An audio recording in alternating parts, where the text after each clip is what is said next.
प्रिय बच्चों, आज हम पढ़ाएंगे कक्षा 5 के संस्कृत विषय। संस्कृत विषय में तृतीय पाठ में जाएंगे। तृतीय पाठ के आज टॉपिक है स्त्रीलिंग। पूर्व पाठ में पहले लिंग के विषय में पढ़ाए थे। तो लिंग किसको कहते हैं? लिंग शब्द का अर्थ है पहचान या चिन्ह। लिंग का भेद के बारे में हम लोग जान चुके कि लिंग के 3 भेद होते हैं। 3 भेदों में एक भेद है स्त्रीलिंग। तो आज पढ़ेंगे स्त्रीलिंग के बारे में। सबसे पहले जानेंगे स्त्रीलिंग किसको कहते हैं। जो शब्द स्त्री जाति का बोध कराते हैं उन्हें स्त्रीलिंग कहते हैं। जैसे लता, सारिका, कलिका।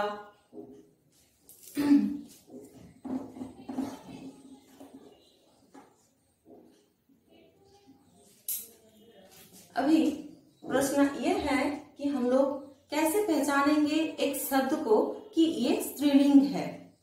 जब कई शब्दों के अंतिम मात्रा को देखेंगे और उसी मात्रा के आधार पर उसको पहचानेंगे।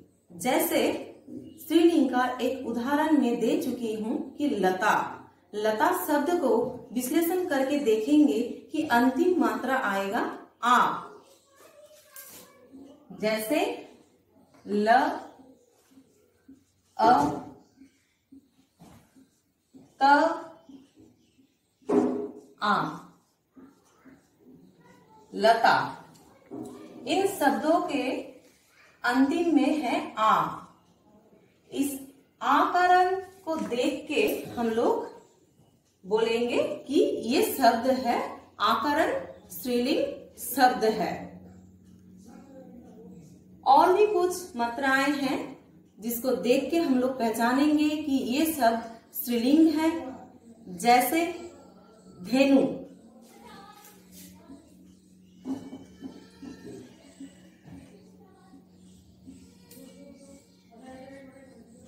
धेनु शब्द में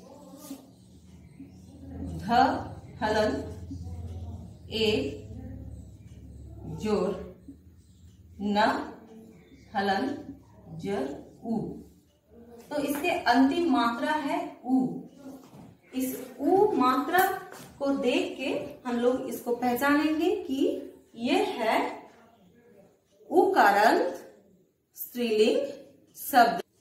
तीसरी वधू।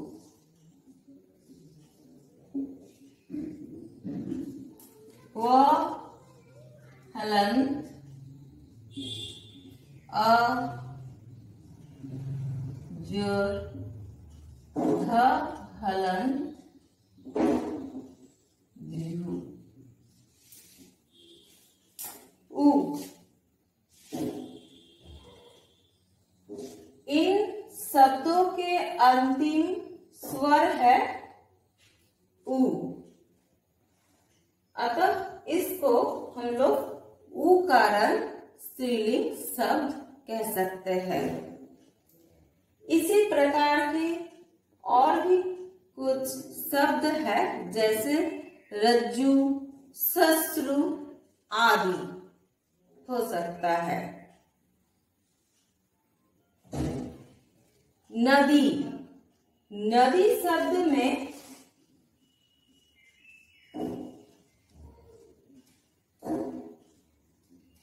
इकारण। जैसे न, अ, द हलंत ई। नदी। नदी शब्द के अंतिम मात्रा है ई। इसलिए इसको इकारण स्त्रीलिंग कह सकते हैं।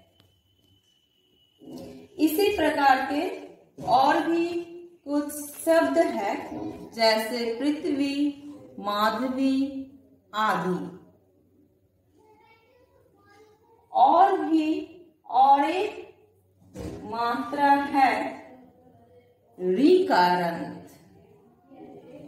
जिस शब्द के अंत में ऋकार रहेगा उसको देख के हम लोग पहचानेंगे कि ये ऋकारंत स्त्रीलिंग शब्द है।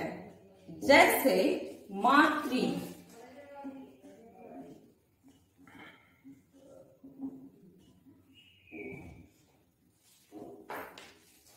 इस शब्द में अंतिम स्वर है ऋकार।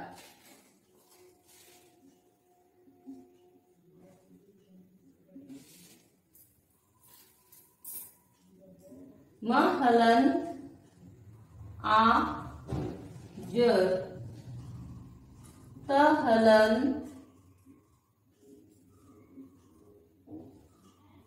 री। मातृ शब्द के अंतिम स्वर है री।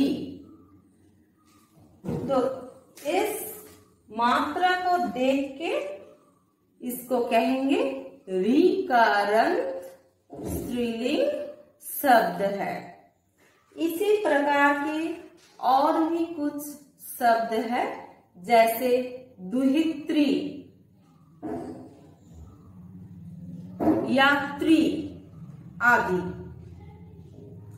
अभी कुछ स्त्रीलिंग शब्दों के वचनों के बारे में हम लोग जानकारी प्राप्त करेंगे।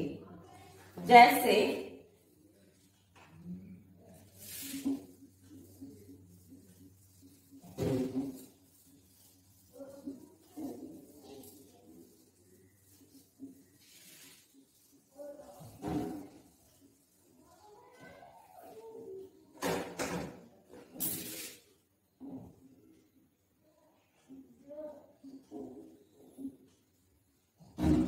एकवचन,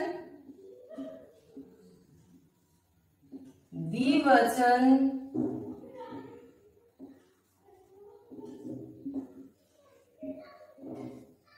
बहुवचन।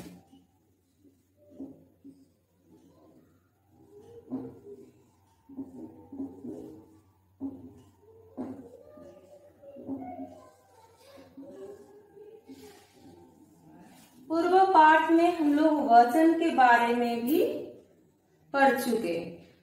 वचन किसको कहते हैं? वचन के द्वारा हम लोग संख्या को समझ सकते हैं, जैसे 1, 2 इस तरह। तो स्त्रीलिंग हम लोग अभी पढ़ रहे, तो स्त्रीलिंग का वचन के बारे में अभी ज्ञान प्राप्त करेंगे। जैसे बालिका,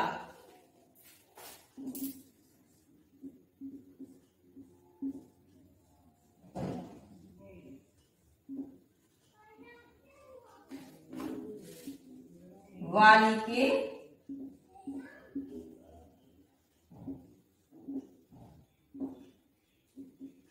बालिका।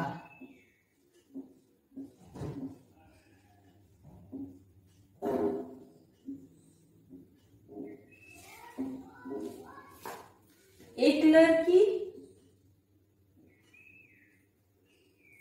2 लड़कियां, अनेक लड़कियां। दूसरी महिला,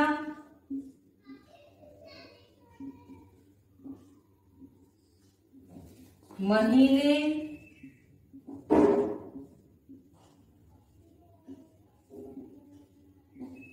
महिला।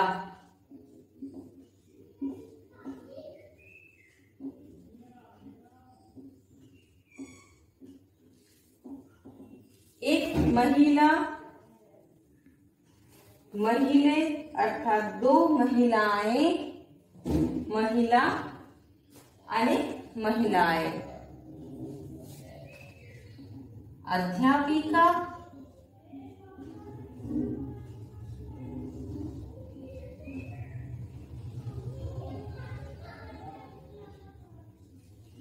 अध्यापिके,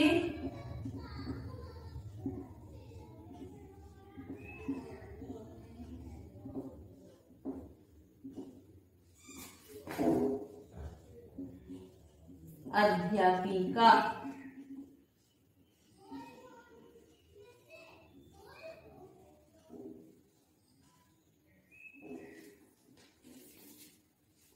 अध्यापिका ये भी आकारण स्त्रीलिंग शब्द है। अध्यापिका अर्थात एक अध्यापिका, अध्यापिके दो अध्यापिकाएं, अध्यापिका आणि अध्यापिकाएं। तो अभी हम लोग स्त्रीलिंग के बारे में जान चुके। हम लोग कैसे पहचानेंगे स्त्रीलिंग शब्दों को, इसके बारे में भी जान चुके। अभी स्त्रीलिंग का वचनों के बारे में भी जान चुके, कैसे हम लोग इसको एक वचन, द्विवचन, बहुवचन में पढ़ेंगे। तो आज हम लोग अभी समाप्त करते हैं।